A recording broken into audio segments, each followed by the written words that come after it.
session, which is lesson 2 as part of the attachment topic, the role of the father. So you might want to do this as lesson 3 rather than lesson 2.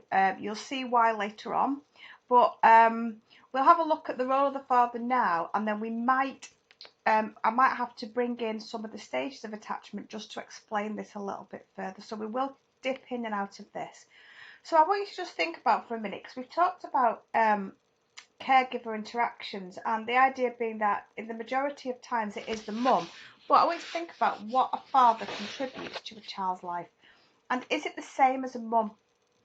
And if you think that it is the same, why is it the same and in what way is it? But if you think it's different, what kind of features, if you like, does a father bring to a child's life that the mother doesn't? So what can the father add to it that the mother can't, and so on?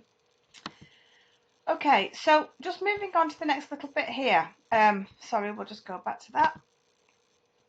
So growing up in a fatherless home, a lot of psychologists believe would have very negative consequences for children. And a lot of researchers suggest that a father is very, very important in every child's life. Now, there are some figures here, but this is a little bit, I suppose, of scaremongering. But I just took this as a bit of an introduction to show, if you like, this is information from the Father's Rights website. So obviously there is some bias here. And of course, if you don't have your father in your life, please don't think that any of this is going to happen. This is just a way of introducing the topic. So I just want you to, if you want to email me about any issues that you might have about this, or you're upset by any of them, please do. But just think, this is just a website that's presenting some of the potential consequences of not having a father in your life. But this is by no means everybody. So we are going to explore today the role of the father. And I always say explore because in that we could be outlining, we could be evaluating, and so on. So first of all, here we go. We've got the role of the father here. And again, I said to you that you might want to go back to have a look. You might want to do the stages of attachment first and then come on to the role of the father, or vice versa. Decide when you've done this which way around you want to do it. It completely depends on the way that you would learn it best. Okay, so I would expect that all students would be able to describe and explain the role of the father in the attachment process. So everybody by the end of the lesson should be able to do that. Most of you will be able to explain research to support. Now that is quite tricky because it's not actually very memorable research to support. And as you can see on the spec, if we just go back, there's no named research. So that leaves it open as to what we can actually use there. And that's why we might go through the whole topic and then come back to use different pieces of research to support this. Some students will be able to evaluate the research, and one thing that's very important is discussing the implications of the research. So when we look at anything, think about what does that therefore tell us about the father and about the attachment process. So just try to have a think about that as we're going through this lesson. So what actually is the role of the father? A couple of YouTube clips here for you to think about. Normally when I do a lesson, children will say the role of the father is perhaps the play figure, the rough and tumble physical player who does the adventurous stuff with the child.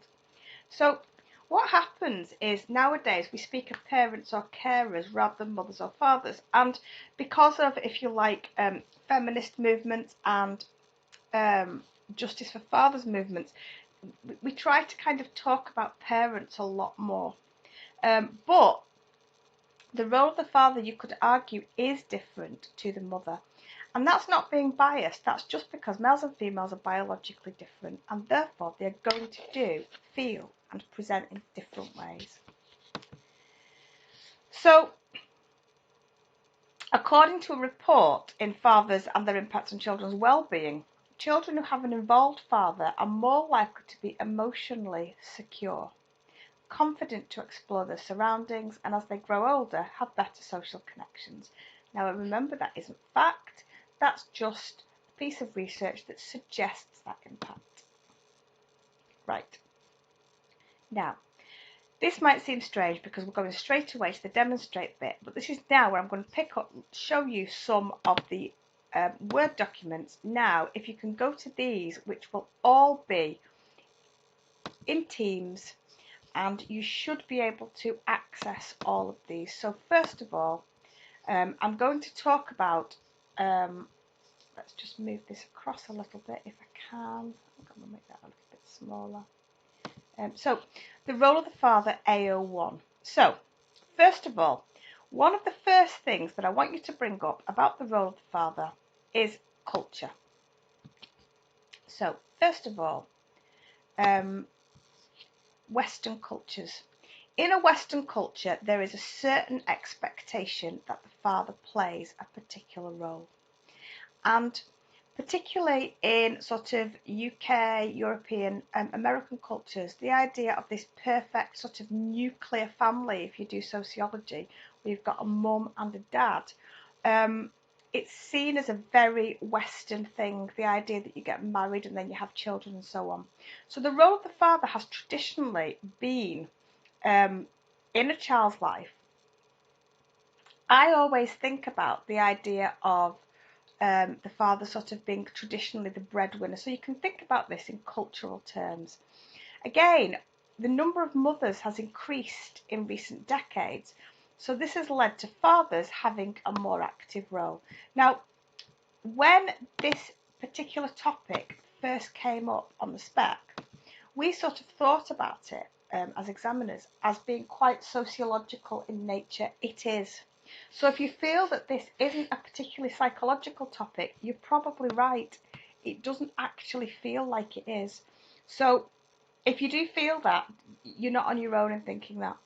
So this is quite common sense, really. Mothers usually adopt a more caregiving and nurturing role compared to a father. So what do we know here? Fathers adopt a more playmate role. Now, that's not to say that they are the only playmate role, but so far we've got cultural expectations, we've got fathers having a more active role, adopting a more playmate role.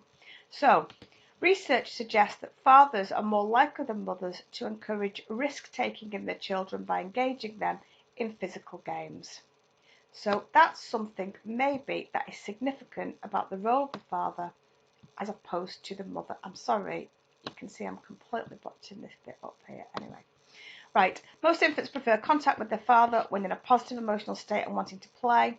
So what's interesting here is what we've got is perhaps the role of the father is play, and the role of the mother, as we've got here, is more distress and comforting.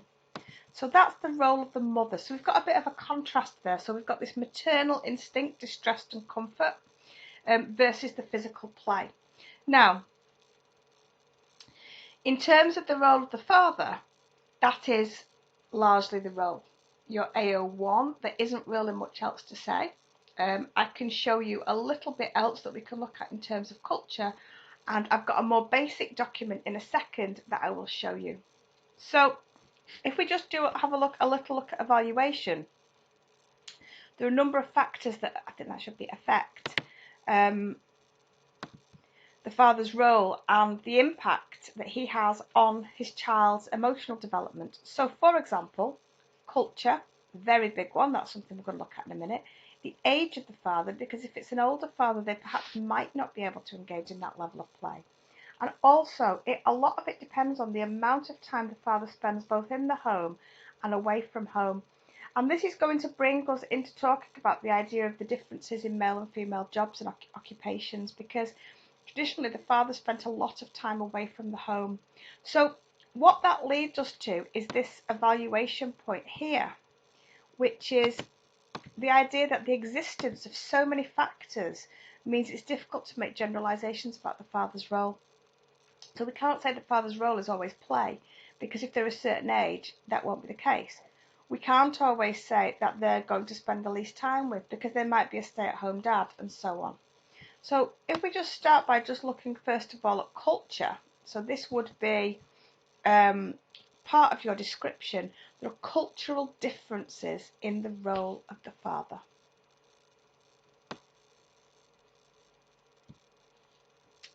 So we'll just highlight that.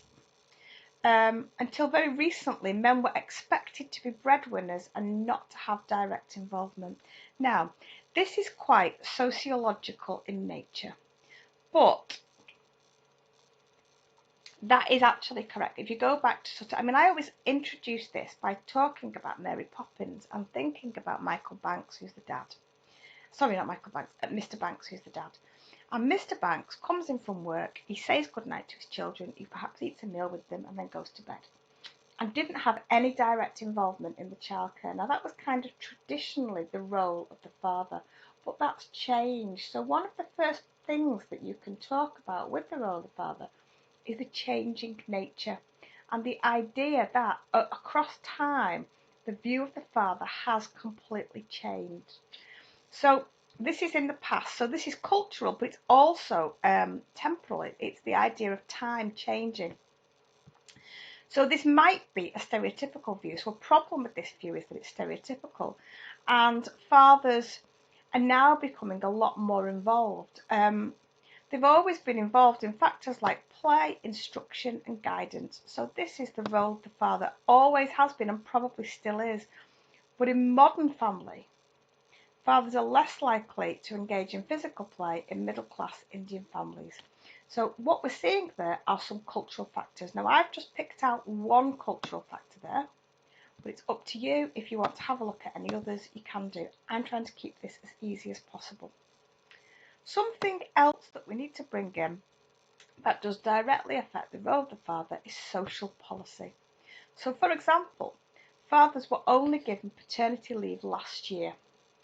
And that I think was a week, it's possibly changed to 2 weeks, it's unpaid. So fathers can't have the same role if they're not allowed to, if you like.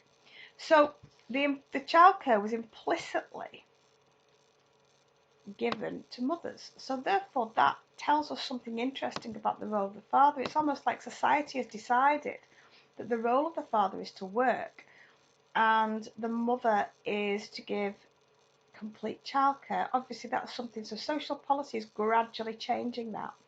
But if the mothers get maternity leave, which they do for up to a year, that's going to change the attachment. Again, that's cultural because it's not the case in every country, so that's something that we would need to look at. But in the UK, the father gets between 1 and 2 weeks and the mother gets a year. Biological factors. Again, this you might find that this is biased, but men seem to lack the emotional sensitivity. Now, I've quoted somebody there, Heerman. Again, that's just a piece of research that's found that. And women offer more spontaneous emotional care. And that could be to do with the levels of estrogen. So actually there is a biological difference. And there's something that, depending on how strongly you feel about equality, you cannot discount the fact that males and females are biological different. However, we've got interesting conflicting research here. Frodian et al. Found that men's physiological response was exactly the same as women's. The next one that might affect the role of the father is the age of the child. So, first of all, children are more likely to be attached to their father during late childhood to early adolescence. I think about my own dad, and I remember being particularly attached to my dad when I was younger. And as a female, as I got older, I started to become more attached to my mum.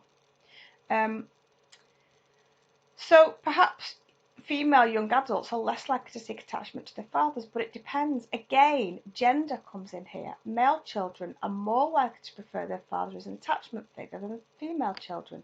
So again, the role of the father might be, I'm not saying more important, but different in males to females. So that's something that we need to consider as well.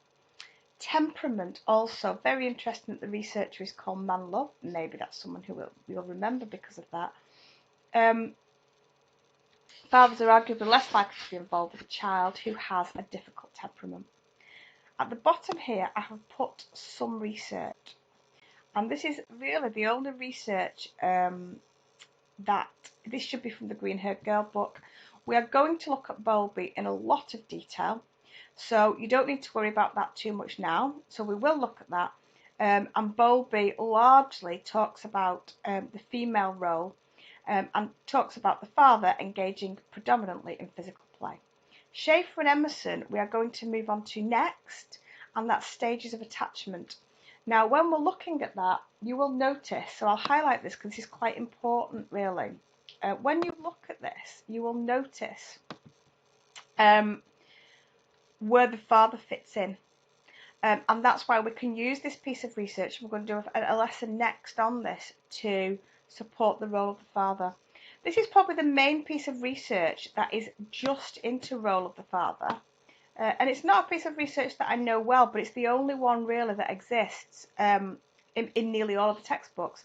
So 2002, a longitudinal study of 44 families compared the role of fathers and mothers at 3 different stages. So we've got 3 different age groups, which is great there because we can obviously see development. Father's play style was closely linked to the father's own internal working model. I will come back to that when we actually touch on that, which we will be doing over the next couple of weeks. So this is something that we'll have to revisit this study when you understand what attachment types are and you understand what an internal working model is. Again, we have got a couple of other pieces of research here if you want to have a look at these. This one, Ainsworth, we are going to be covering as well. So just on another note, for people who were struggling with the role of the father and what to put into a piece of work on this, I've condensed this for anybody who really didn't know what to write and struggled with it. Okay, so these are the key points. Number 1. Traditionally, fathers have played a minor role, but society has changed, and therefore the role has changed with it. Generally, research has found that fathers are more sensitive to the needs of a child who is securely attached to them, and over the next few lessons you will understand what I mean by that. Single parent fathers tend to form very similar attachments with their children that they had with their own parents. The amount of support that the father gives to his wife partner in helping to care for the child will affect the type of attachment. So this, if you like, arguably depends on the type of job. So a little bit of research here that you might be able to might want to go off and look at. Fathers engage in more play. Fathers are less likely to detect infant distress. And single parent fathers develop a good sensitivity to the child's needs and become a safe base. Another worksheet that I've put onto, I should have it on Teams. If it's not there, please let me know. We've got pieces of research here, and basically what you need to do with these, if you want to print it off, I would do this in class. You need to say, first of all, does this present the father as having a positive role or a negative role? And then you need to say what that research suggests about the role of the father. And we're starting off with this by Schaefer and Emerson, which is what I'm going to be doing on the next lesson. So, in terms of, just going back to this, so if you can try to complete those worksheets, complete pages of the attachment booklet on the role of the father. You won't have looked at this yet, but if you want to just have a quick look at what is meant by socially sensitive research and think about the potential ethical issues in this area. As always, if you have any queries with this, please get back to me and let me know how I can help. Thank you for listening.